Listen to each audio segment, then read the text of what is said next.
Good morning. My name is Rafael Fernandez de Castro. I'm the director of the Center for U.S. Mexican Studies at the University of California, San Diego.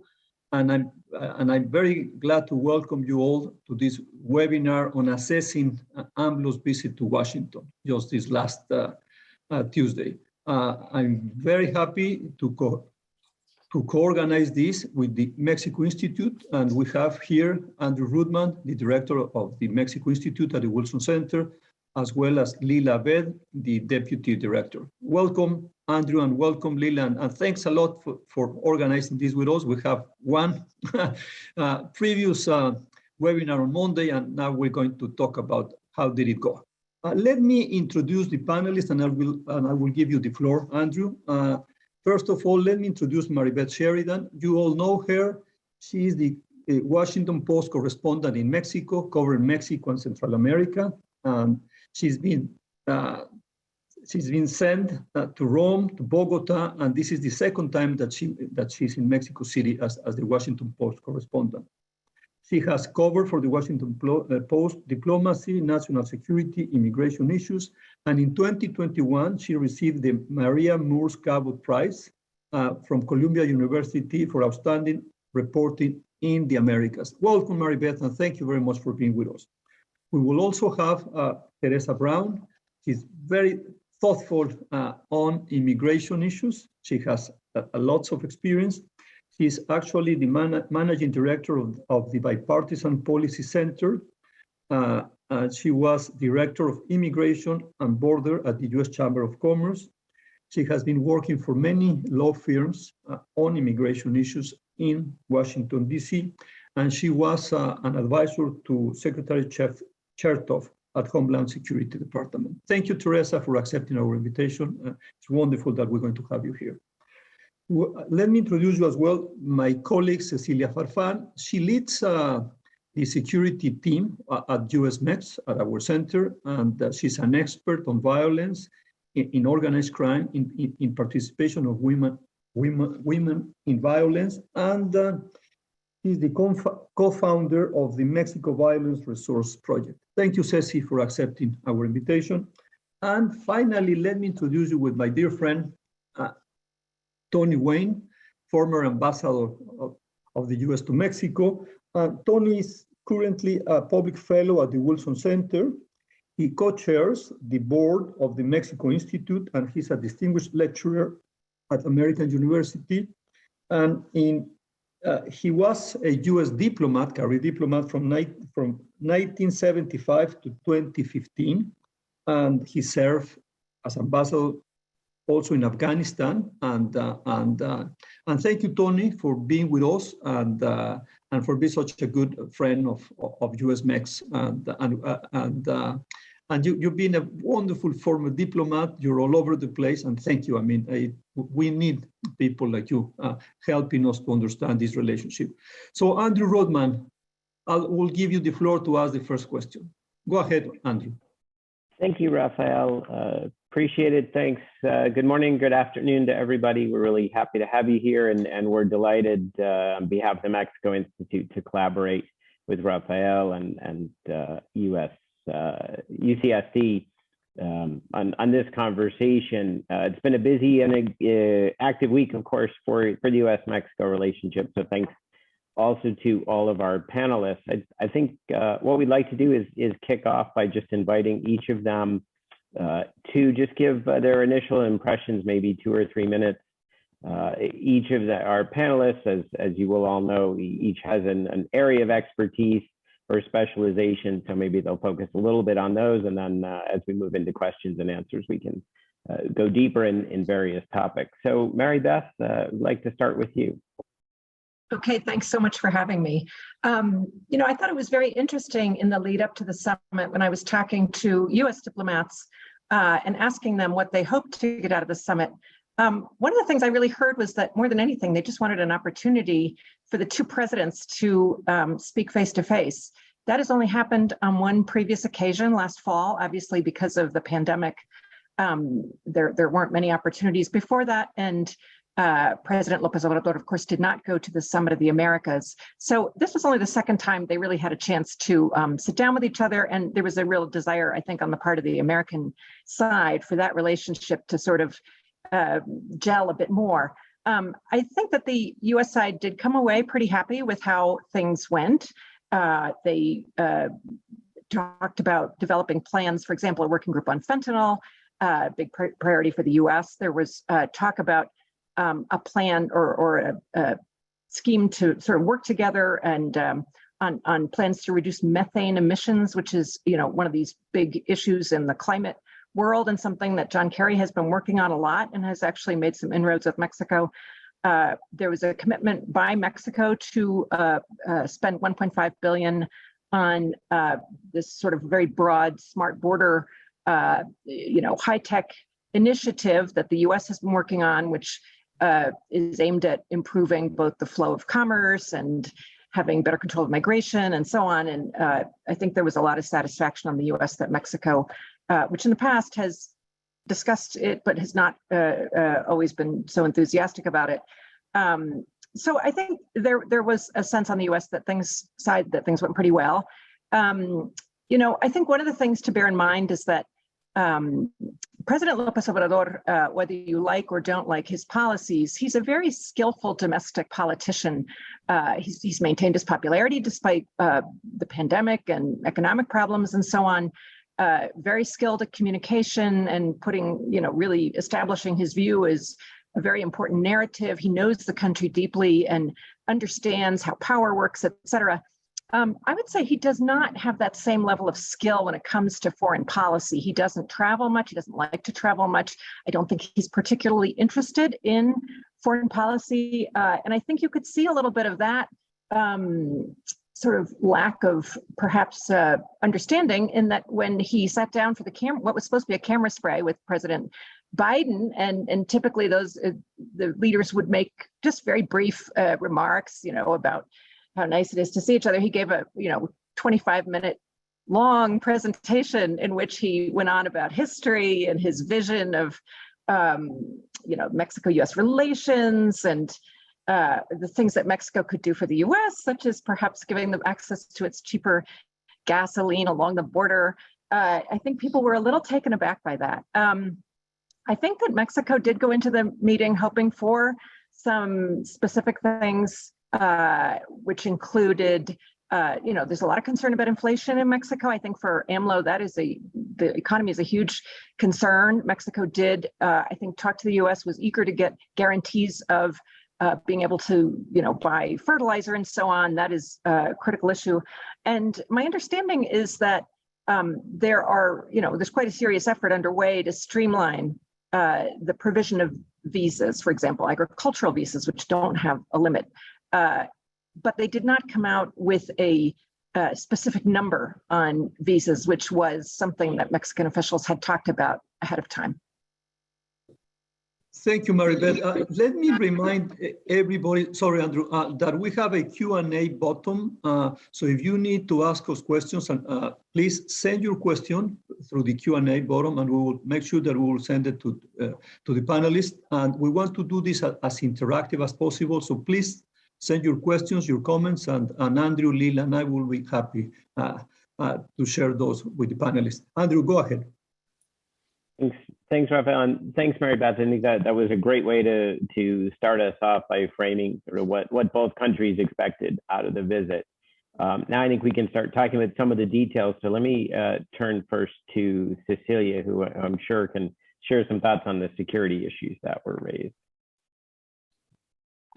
Thank you, Andrew, and it is great to be part of this conversation between, hosted by USMEX, of course, and the Mexico Institute. I agree with Mary Beth's take that it is good to see both presidents meet and see this meeting at the highest level, and I think it's been a long time coming. I think one of the things that was very good to see that came out of the meeting was the announcement of this fentanyl operational task force to address the question in both countries. And I think mentioning in the communique when it says both countries, I don't think we should minimize that at all. For us here at the border, it's very obvious that this is a problem also for Mexico, not only the United States. Of course, overdoses are not at the level in Mexico that they happen in the US, but certainly this is something that matters for both countries. And so to see that announcement, to address what I call, the twin tragedies that both Mexico and the US have in terms of violence and preventable overdose deaths is very important. Of course, then the question will become the details. And this is something that we have been waiting for, even with the announcement of the bicentennial framework. Even then, Mexico and the US announced a public health perspective on the question of drugs, but there's no real operational details as to how this is going to happen. And so while this fentanyl discussion is very welcome, and I think this is something that also Mexico needed to do and address and say this matters for our partner, but this also matters for us. I think we still need to learn about the details. I think it's also important to remember, and I would like to see Mexico take more advantage of this meeting, because I think if we learned something in the recent past is that despite the importance of the U.S.-Mexico relationship and the fact that we are partners, and in some cases I've heard mention family, not neighbors, because neighbors can pick up and leave, but family can't really do that. Even when that happens, we have seen some really negative rhetoric come out of the U.S. In previous administrations, talking about Mexico as the problem south of the border, not a partner, not a friend, not an associate. And so I think that some of these efforts that the Biden administration has put forward in terms of reaching out to the López Obrador administration, I don't feel have been utilized as much as they could have.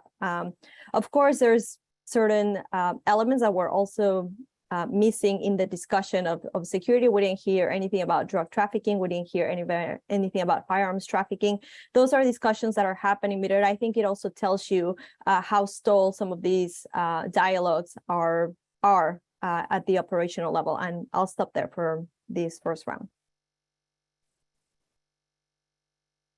Cecilia, thank you again. I think a great start to frame some of these issues, and you're right. It certainly will be interesting to see what happens as they start to flesh things out. I think the fact that we still don't really have a sense of what the action plan and what the metrics are for success in the bicentennial framework is certainly concerning. Let's shift to yet another contentious issue, and I'll invite Theresa to share some thoughts, particularly with respect to migration. Thank you so much, Andrew, and thank you, Rafael, for inviting me. I think a lot of people expected migration to be a centerpiece of the conversation. Certainly in the United States, our domestic politics, the state of the border and migration is a centerpiece of a lot of conversations that are happening and a lot of news. However, I think what I saw, at least from some of the public statements, is maybe a slight disconnect on what is being asked by Mexico and what the United States can actually do. So, when we think about legal migration mechanisms, which is something that the president of Mexico, rightly so, understands to be a potential alternative to some of the irregular migration that is happening, is the providing additional work-based visas for people to enter the United States. There's only so much the president can do on that. Our immigration statute is set by Congress. And as we have seen over the last 5, 6, 7, 8 years, when presidents try to push the envelope of what the Congress has told them they can do on immigration, they tend to end up in court. And that can go a lot of different ways. So, the understanding is that Mexico came seeking an additional some 300,000 visas for Mexican citizens and Central Americans. There were commitments under the Los Angeles Declaration at the end of the Summit of the Americas that Mexico did sign on to. But the president for example, if we're not talking about the agricultural context, has limited ability to create more visas, right? There's a statutory cap of 66,000 on the so-called H-2B visa, which is a temporary seasonal visa for non-agricultural work. In recent years, Congress has granted the administration the ability to exceed that by a certain limited number, but nowhere near 300,000. The H-2A agricultural visa is uncapped, but again, that's limited to seasonal agricultural work. But there's a whole lot more work in the United States in agriculture that is not seasonal, that is year-round, particularly livestock work. Dairy farmers are one of the big proponents of expanding H-2A to cover year-round work. And the president does not have the ability to really change that because that's statutory. So understanding that there's some that can be done by the administration to facilitate additional work visas to the United States, but that a lot of it relies on Congress is a big limitation. The other thing that the Mexican president came asking about, as almost every Mexican president always asks about, is legalization for the undocumented. The majority of undocumented in the United States are Mexican citizens. That has been a continuous issue between the United States and Mexico since the presidency of George W. Bush. But that has to come from Congress. And there have been attempts since the presidency of George W. Bush to try to get Congress to pass legalization programs that have not come to fruition. So I think, obviously Mexico probably understands that that's something that's a request they need to make. They need to keep it front and center. But at the end of the day, it's not up to President Biden to achieve that on his own. He has to get Congress to agree. And that has been very difficult. The other thing I think that is worth noting, and this is somewhat related to the security aspects that Cecilia mentioned, is working together on addressing criminal smuggling organizations. And this was especially raised after the tragedy that happened in San Antonio when more than 50 migrants died in the back of a tractor trailer. I think that understanding how the criminal smuggling organizations have been facilitating the migration that has been coming through Mexico and to the U.S. Mexico border, how they are intersecting and interacting with the drug cartels that are now seeing the movement of people as probably equally as profitable for them in some ways as drug smuggling. And so we're seeing a lot more criminal activity benefiting from the migration flows. So being able to work in a joint fashion on law enforcement efforts to go after the criminal smuggling organizations, I think is a very key piece of addressing the migration that's happening at the border. And I'll stop there. Thanks, Theresa. Really, really good points, and particularly that nexus, as you point out, between the smuggling of drugs and the smuggling of people. And I think the criminals are going to move wherever the best market is, right? Whatever the best product, not to sound crass, but they're just interested in making a buck, and migrants become a product for them. Let's just finish up our opening comments before we go to the questions with Tony Wayne, and ask him to maybe talk a little bit about the economic aspects of the visit and the declaration.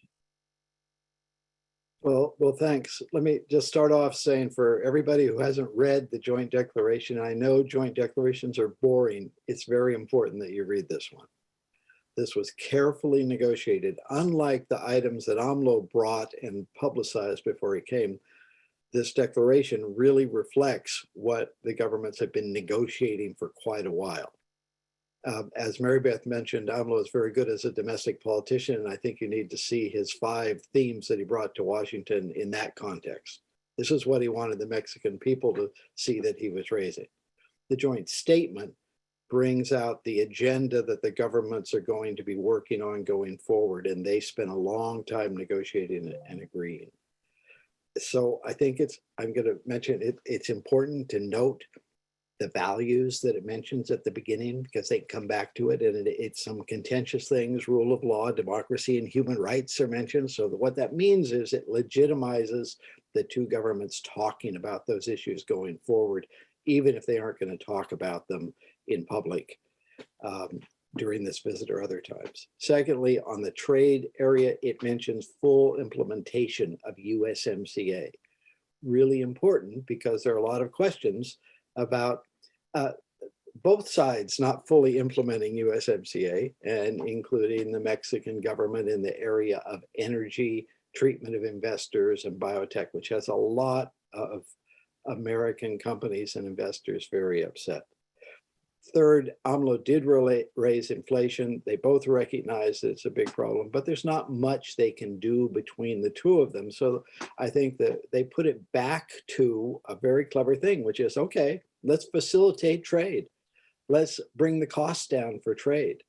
That's something that many people have wanted to do for a long time. And that does play back into some of the themes that Theresa was talking about, because if you don't have an efficient border that's both secure and lets trade go through, you raise costs. So the best way we can deal with inflation, this statement says, is let's let things flow more easily across the border. Legitimate things do that.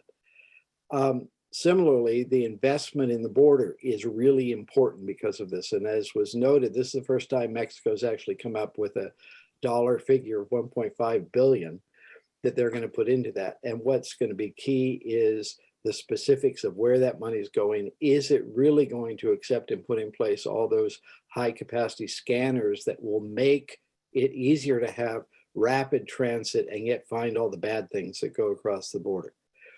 Two other things, two meetings coming up. They mentioned one, they're going to have a meeting of something called the High Level Economic Dialogue, which is a U.S. Mexico economic discussion of things outside of pure trade, like resilient supply chains, like rules for the ICT sector, cybersecurity, and workforce development. All vital if this economic relationship is going to go forward.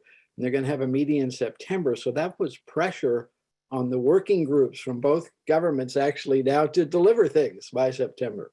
They also mentioned that Mexico is going to host a meeting of the North American leaders at the end of the year. And there are a set of working groups working on continental-wide issues too. Again, they have to get busy now and produce the results. I think on the energy and climate and environment, we're seeing a lot of the good effects from Secretary Kerry's repeated visits down to Mexico and really getting to know AMLO and saying how important renewable energy is. And so you see some recognition of that. And I think it is significant that the US is going to cooperate with Pemex on a plan to reduce methane and other gas flaring, which, is a step forward. But it's not a solution to all the problems that many companies have had with the policies of the Mexican government. When AMLO got home, he made quite clear that if you want to participate in renewable energy, you have to cooperate with either the National Electricity Authority or the Energy Ministry. It's not like the private sector can go out and do this. And so there's still a lot of worry on part of private sector companies who have investment there and otherwise. And then AMLO did meet with business leaders. There's a U.S. Mexico CEO dialogue. He spent 2 hours with them the morning after he was at the White House, and his ministers spent 3 more hours there. It was a start of a dialogue, but much more is needed to rebuild trust and understanding on both sides from an economic perspective for this to go forward. So the key thing, the statement has a number of nuggets in it that can now be developed and taken further. I think this operational task force on fentanyl is really important. Cecilia and I and others recommended this about 5 years ago and have tried to encourage it all during those years. So we're happy to see at least one of those recommendations on security cooperation going forward, for example. And then if they can really get the border investment going and actually working, that will help both trade and security and migration.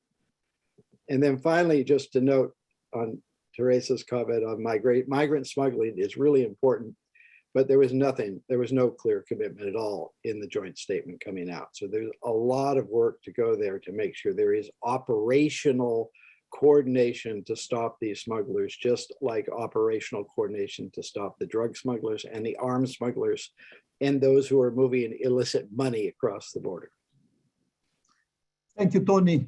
This is wonderful. And thank you for directing us to see and to read the joint statement, because I do believe they work hard on it. And there's a lot of things there to happen. And as Theresa was telling us, I mean, this is about implementation. This is about following up.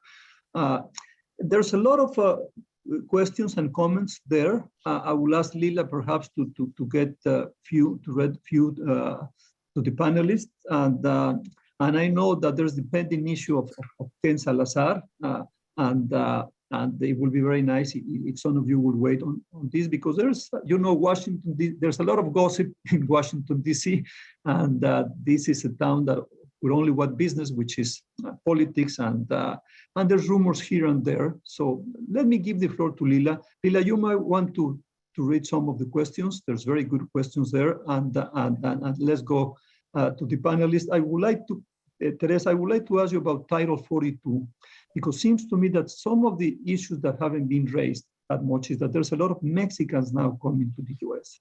So far, close to above 600,000 has been detained by the Border Patrol this year so far.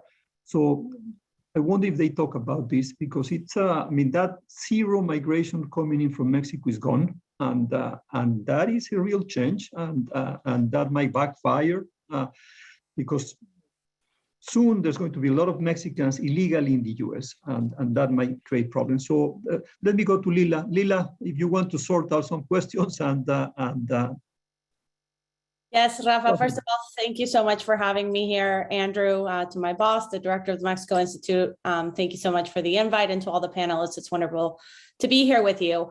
I guess, Rafa, bouncing off of your question on Title 42, I think we can start with Theresa, and I'll read out a quick question that someone sent to us through our chat function, and it's: Mexico used to be part of the migration solution to the United States. Is now Mexico part of the problem? I think sort of this, Theresa, and you might agree with me, is that, there's been an uptick in numbers of Mexican nationals that are now trying to cross the border illegally, when for the last decade, it seemed to be declining. There's been several research reports that have been published that, suggest that Mexicans are now also trying to reach the United States and leaving their country. So I'll have you answer that question. Yeah, I think it's important to kind of understand historically the nature of irregular migration at the U.S. Mexico border. For most of the time that the United States has been enforcing immigration law at the U.S. Mexico border, which is since 1924, when the Border Patrol was started, 90+% of the encounters were of Mexican nationals. So for a long time, any conversation of irregular migration between the United States and Mexico was about Mexican nationals, and that created difficulties having the United States talk to the Mexican government about this, because they're talking about their own citizens coming north. That started changing in the mid-2010s, and by 2019, the majority were not Mexicans for the first time ever. And we saw that pattern continuing until, as you mentioned, the advent of COVID and Title 42. And now Mexicans, depending on the month, are half or more of those encountered. There's still an awful lot of non-Mexican nationals from other places in Central America, in South America, and frankly, from all around the world now arriving to that border. But the increase in Mexicans is in some ways a throwback to the earlier times. Mainly because what Title 42 does is allow the United States and in effect mandates that the United States return Mexicans and others directly out of the country to the country of origin without putting them through any sort of immigration process. Now, not only does that mean that they would not have a chance to apply for asylum if that's their indication that they would like to, but it also means that they're not subject to any immigration consequences. It's not a formal deportation that has future immigration consequences. There's been less prosecutions, which was a way that the United States government tried to address repeat crossers, so-called recidivism. And so that's what we're seeing, very, very high rates of recidivism among Mexicans and other nationalities, people who are caught, returned to Mexico, and then are returning again, sometimes as high as 30%. So although the number of encounters are very, very high, the number of individuals, you can discount that sometimes by as much as a third or more. That does complicate things a little bit. And as I mentioned, one of the things that President López Obrador said in his opening remarks was about the undocumented Mexicans in the United States. But certainly addressing the fact that more Mexicans are trying to come to the United States is something that the countries are going to have to try to talk through, as well as addressing the other nationalities. The other importance of Title 42 is that both for Title 42 and the migrant protection protocols, the so-called Remain in Mexico policy that until the Supreme Court ruled the other week, the United States was required to implement, that requires the cooperation of Mexico for anybody returned to Mexico who is not Mexican. And under the previous administration, under threats of economic sanctions and tariffs, Mexico agreed to take back most Spanish-speaking Central Americans under MPP and then under Title 42. But since then, Mexico has put further restrictions on who they will take back. So now, they don't take back most families with small children, for example. Countries such as Venezuela or Cuba or Nicaragua, who are making up increasing numbers of people encountered at the border, are countries of nationality that Mexico will not take back under Title 42. And so some of them have been put under MPP when that was still in place, but more are being allowed into the United States to process. So Mexico is and always will be a necessary partner in trying to manage irregular migration at the U.S. Mexico border. But when it comes to managing migration of Mexican citizens, it's a little bit more challenging and fraught. And I think Mexico turning from what it was predominantly a migrant sending country to a migrant transit country to now a migrant receiving country, because they are experiencing very high levels of asylum seekers there as well, and still being a migrant sending country, makes this a big challenge for Mexico to address. And I think they're still trying to come to grips with this. It's up to the United States to work with Mexico as best as possible. But I think, again, going back to the Los Angeles Declaration, this is now more than just a bilateral issue. This is a hemispheric issue.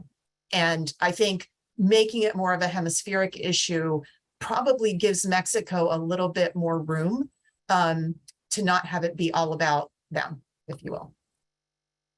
Thank you, Theresa, and you're completely right. I think the focus from the Biden administration has been to not only solve the root causes that, are pushing migrants to leave their countries of origin, but to really look at it from a regional perspective. Ambassador Wayne, there's a very interesting question for you on our chat. There's been a lot of questions on energy. We received one that says, López Obrador this morning said that Mexico can't abandon the energy transition so that we don't keep depending on petroleum. Could this abrupt shift from his energy policy to now be attributed to the meeting he held with U.S. business leaders on Wednesday? And then he did a follow-up that says, what can we expect from such a statement? Does it represent a legitimate call to action, or is it more of AMLO's PR game? Well, hopefully it reflects his series of meetings with Secretary Kerry and former Secretary of State Kerry, now Special Envoy for Climate Kerry, and Secretary Granholm, Secretary of Energy, and others over a series of months that have tried to emphasize the importance both of climate and of this transition to greener energy. And I think he has accepted this, that yes, this is going to happen, and yes, we need to reflect that in our energy policies. What it doesn't tell you is what that specifically will mean for the kind of investment that goes on, or if it will really have an effect on some of the most contentious issues surrounding whether or who is in the lead in the various parts of the Mexican energy sector, their national electricity authority and their national oil company and their energy ministry. And one of the very big, intense clusters of issues has been, what about all the private sector companies that came in and invested under the constitutional change in Mexico that took place in the 2013-2014 period? And those remain to be clarified. And AMLO seems to remain to be committed that there should be a leading role by national authorities and the national energy companies. But as far as looking to the sort of greener part of the Mexican spectrum, I think hopefully this is a change, and we've seen a change of perspective, and we've seen a number of indications of that. And that includes solar energy, it includes wind energy, it also includes recognizing how important the forests in the Yucatan are as part of the soaking up that's needed in the world. So I think we'll have to see going forward. And we have had in the past very serious programs about a number of these things with the Mexican government.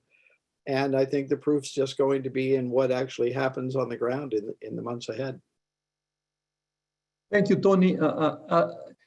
Maribeth, assuming that the meeting went well for the American government, does this help Ambassador Salazar? How you see his role in Mexico? I'm fascinated by the access he has to López Obrador.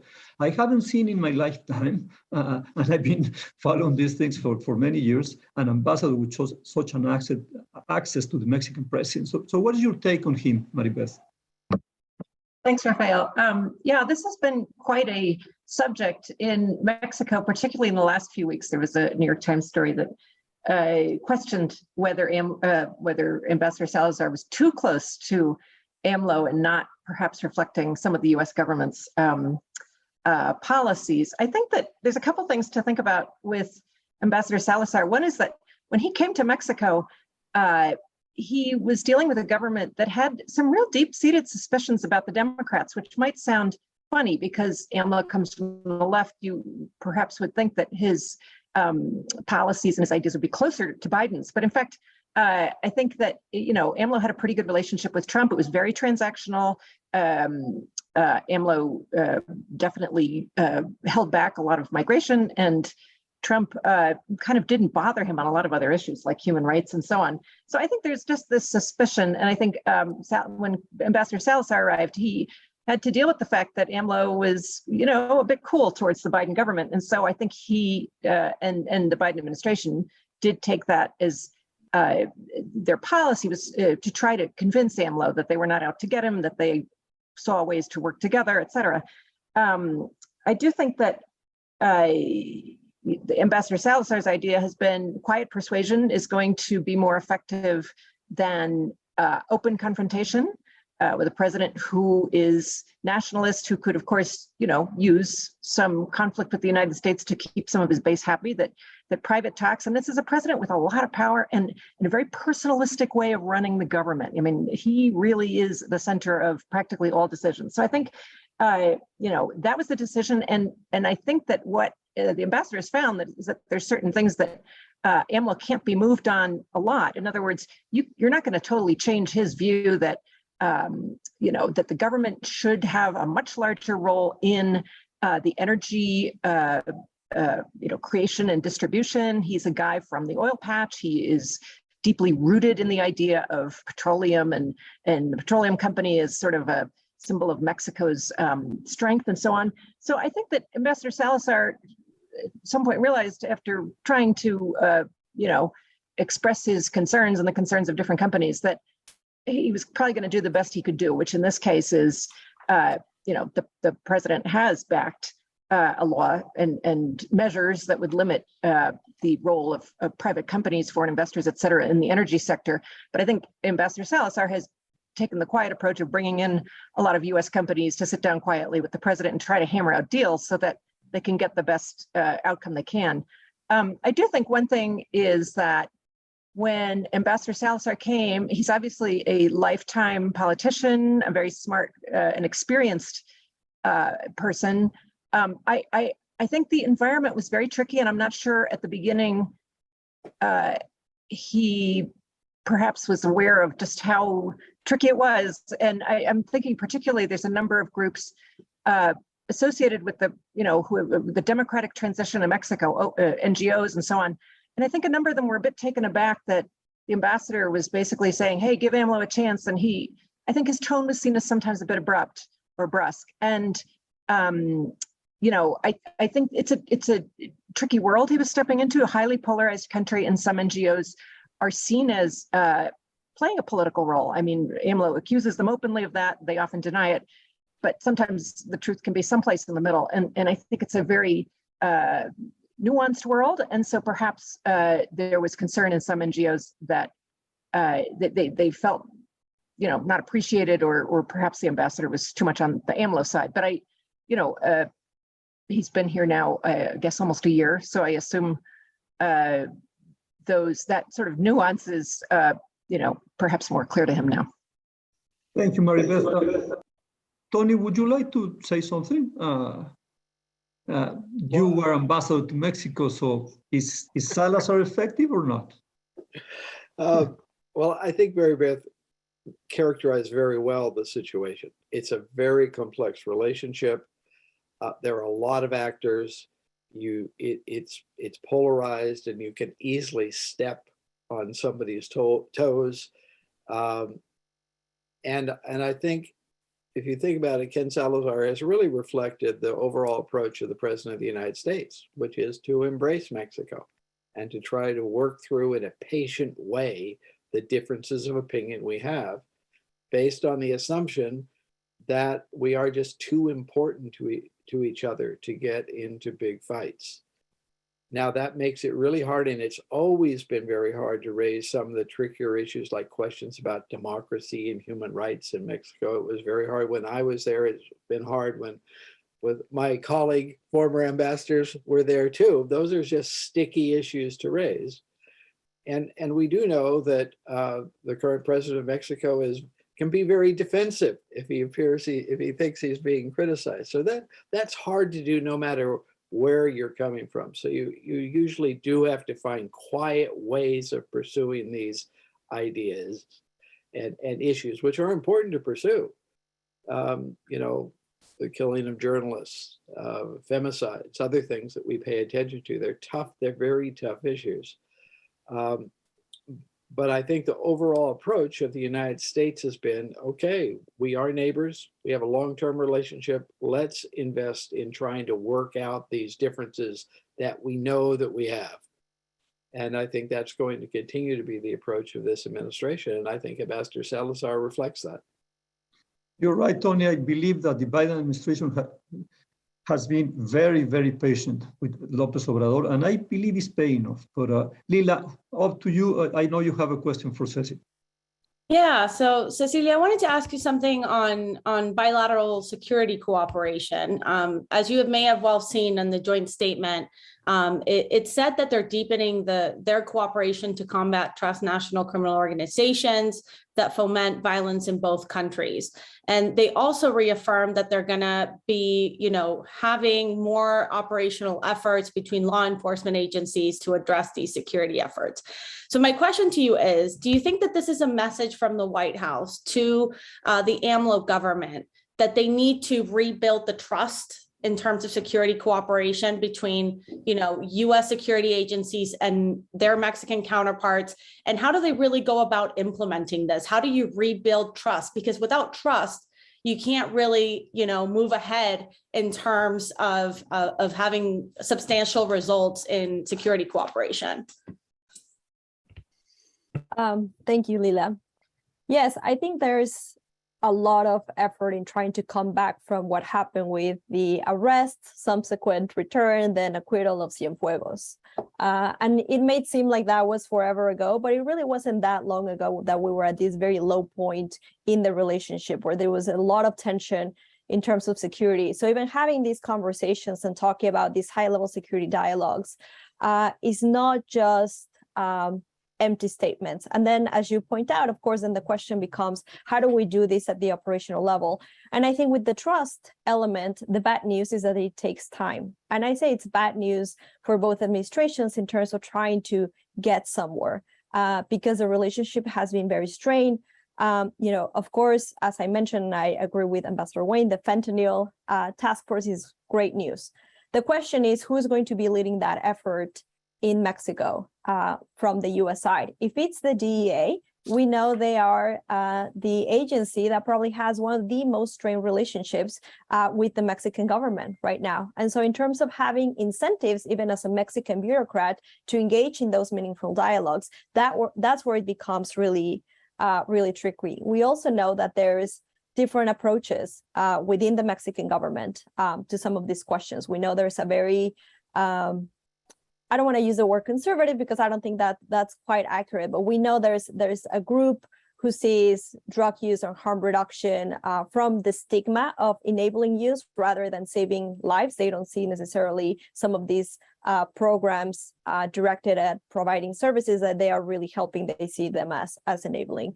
We also have within the Mexican government a much more progressive wing that focuses on evidence-based interventions, and they know these save lives. So I think that this question of trust is something that has been strained for a long time. And we know that we're definitely not at other years where we have seen a lot more cooperation happen, especially between counterparts without necessarily the federal government mediating this interaction. I think one of the challenges that we have right now with the relationship is that we see a lot of centralization in terms of wanting to direct the security cooperation. The federal government, especially from the Mexican side, wants to be involved in everything. And unfortunately, one of the things that we know when it comes to security is that a lot of the solutions happen at the local level. A lot of the diagnoses come from the local level. And so to the extent that you're hindering that subnational interaction is going to be very problematic to really get somewhere else. I do want to add, and I think it's great that Ambassador Wayne also brought this up, that in the context of the visit, Senator Fernandez also issued a resolution along with other 7 senators talking about violence against journalists in Mexico. So for them, it was also very important to talk about what is going on in Mexico. And this matters because while, again, I applaud this fentanyl task force, I don't think we want to go back to the years where security and drugs were equated and they were seen as the only thing within the security conversation. We want to make sure that we're still talking like we did with the expansion of the Murder Initiative, now the bicentennial framework of what it takes to think about security, the rule of law, resilient communities. And so in that sense, when we talk about protecting journalists and when the U.S. is issuing that statement, I think that's something that the Mexican government should be paying attention to as well. Thank you, Ceci. I'll give the floor to Andrew, but I can't resist to read one of the questions here that I believe is good. I mean, what the U.S. could do to help Mexico stop this violence against journalism? If you want to wait, but Andrew, I will give you the floor. Why don't you ask a few other questions, and then we'll give our panelists a last word. Go ahead, Andrew, please. Sure. Well, Rafael, I think that's a great question. And I think a piece of that question is not only what can the U.S. do, but and this is something I'm not sure we know the answer to, but how much did those issues of human rights protections of journalists and respect for democratic institutions, how much do we think that may have come up in the private conversations? There is, as Tony mentioned, reference to human rights in the opening paragraph of the declaration or the communique. Maybe to wrap up and give all the panelists a chance, I guess I'll ask two questions. One is, and this is a question I've been asked myself, is there was very little coverage in the U.S. Of this visit, certainly not on the broadcast network. I don't know whether some of that is because President Biden left for Saudi Arabia soon after meeting with López Obrador, or whether it's more an indication of the unfortunate lack of focus, lack of awareness of the importance of the U.S. Mexico relationship.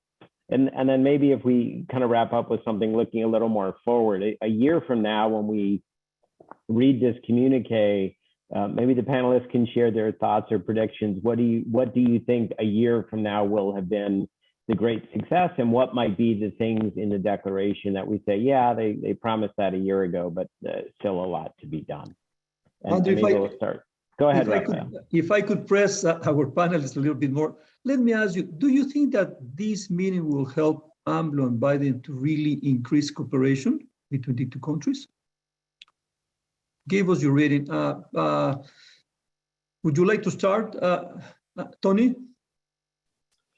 Well, I think one interesting thing to think about is what's going to be the impact of the high inflation in both countries.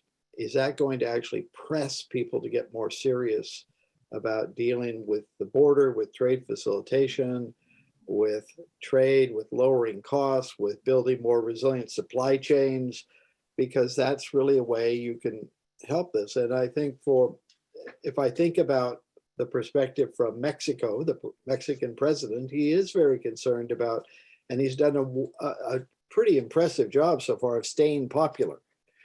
But buying the tortillas and other things, if that price goes up, people can get unhappy pretty quickly. And so maybe there's going to be more of an interest in really producing some results from bilateral cooperation, which are not unlimited, but it can be helpful in making the economy more competitive and actually in attracting more investment into Mexico. A lot of people, including the Inter-American Development Bank, has pointed out that Mexico has tremendous potential, they estimate, for attracting investment, which it's not realizing as of right now, for a combination of reasons. But you could change a cluster of policies vis-a-vis both Mexican, American, and other investors that could actually help spur economic growth.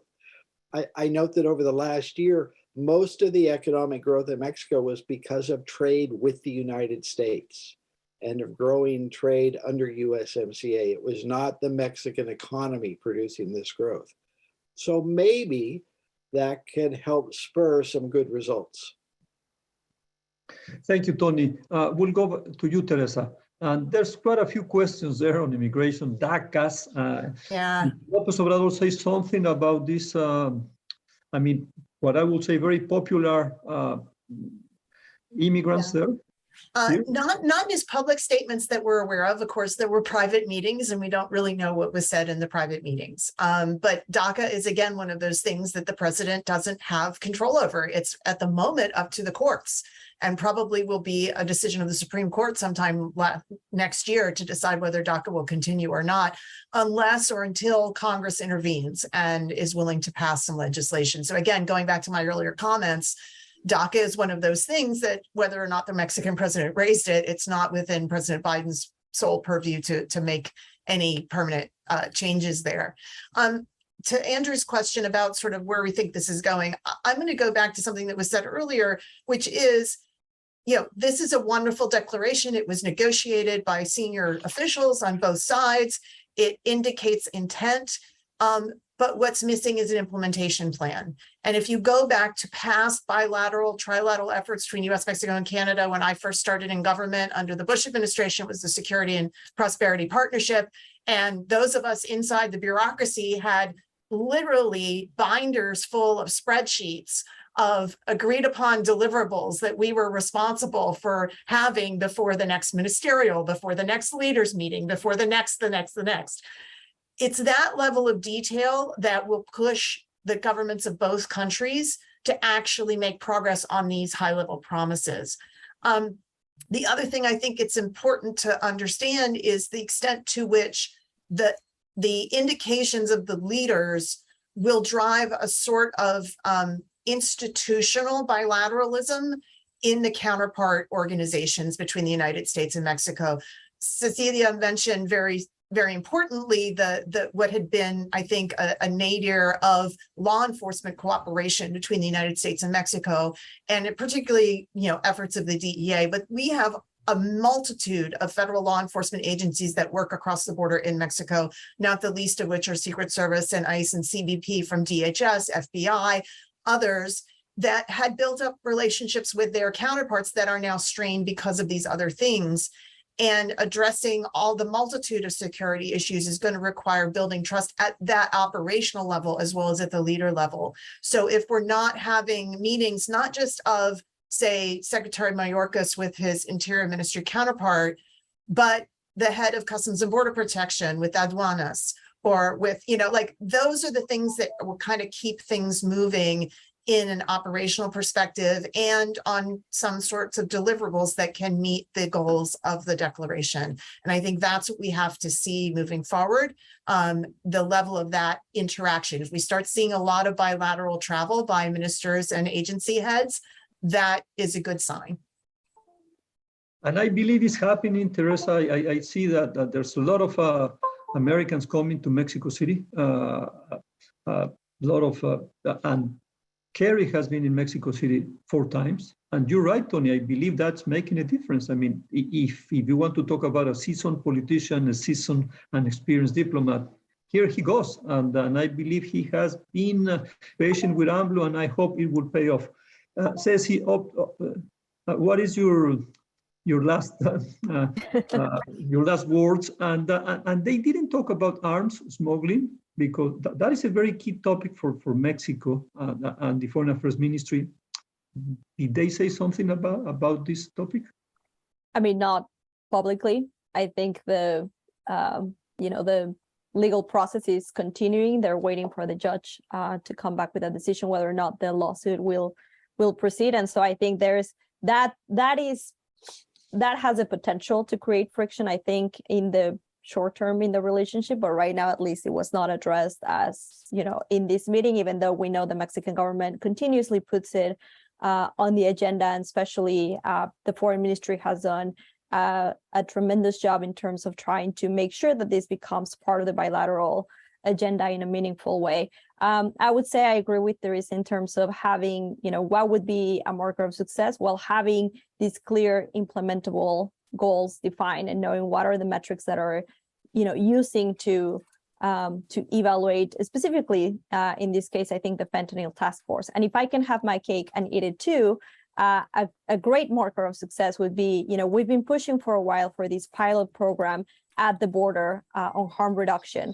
Not everything has to go through governments. There are civil society organizations on both sides of the U.S.-Mexico border that are ready to implement and share inputs for harm reduction services. And we have been pushing the Mexican government in particular to make sure that some of these donations that U.S. actors are giving to Mexico can be used on the Mexican side. And these will save Mexican, but also U.S. lives of drug users along the U.S.-Mexico border. And so to see a pilot program like that, I think would be a great marker of success. We saw it with the vaccines for COVID-19. When they want to think creatively and outside the box, they're very much capable of doing it. And I don't see why with harm reduction and drug users, we could not do that as well. Mary Beth, you have seen and witnessed a lot of these bilateral meetings. Was this different of the others that you have seen? And your final comments. Yeah, I think it was different in the sense that AMLO or this AMLO government and the Mexican government and the U.S. government right now are less in agreement on a common strategy when it comes particularly to things like economics and energy security than they have been in the past. I mean, AMLO is a very different politician with a different set of beliefs and priorities. So I think in that respect, it is a tricky, there's not the common vision that I think there was at certain points in the past. I think that, but however, like I said, I think the meeting seemed to go relatively well. I think when we look into our crystal ball for what it'll look like a year from now, one thing I think we want to keep in the picture is that would be after the U.S. midterms. And I do think that if Republicans take control of the House and possibly the Senate, there will be a more complicated picture from the U.S. side. And obviously with then, national elections looming, presidential elections, I think things could be much trickier for Mexico. I think there could be a lot more very public criticism, and obviously migration, I think, will remain an enormous issue. Thank you very much, Beth. Back to you, Andrew. So you'll have the final words, and it was wonderful to co-organize this with you guys. We were having a lot of people, and there's a lot of topics to cover. Thank you, Mexico Institute. Thank you, Andrew. Thank you, Lila, for organizing this with us. Andrew. And thank you, Rafael, and let's thank all our panelists. Really, I think some fantastic insights. And I know it sounds trite, but every time I have a conversation like this, I think it just underscores how many different issues there are that the U.S. and Mexico have to address. And as Mary Beth points out, in this particular environment, you have two countries who have to address them and yet really come at them from different perspectives. So really some challenging issues. But I want to thank everyone for logging in this morning to watch. It was a really good wrap up to what I said at the beginning was a really busy week, an important week for U.S. Mexico relations and for us at the Mexico Institute and at the U.S. Mexico Center. So again, thank everybody for joining, the panelists, the viewers, and we look forward to seeing you again soon. Thank you. Thank you, Tony. Thank you, Teresa. Thank you, Ceci. Thank you, Mary Beth. Lila, Andrew, un abrazo. Bye.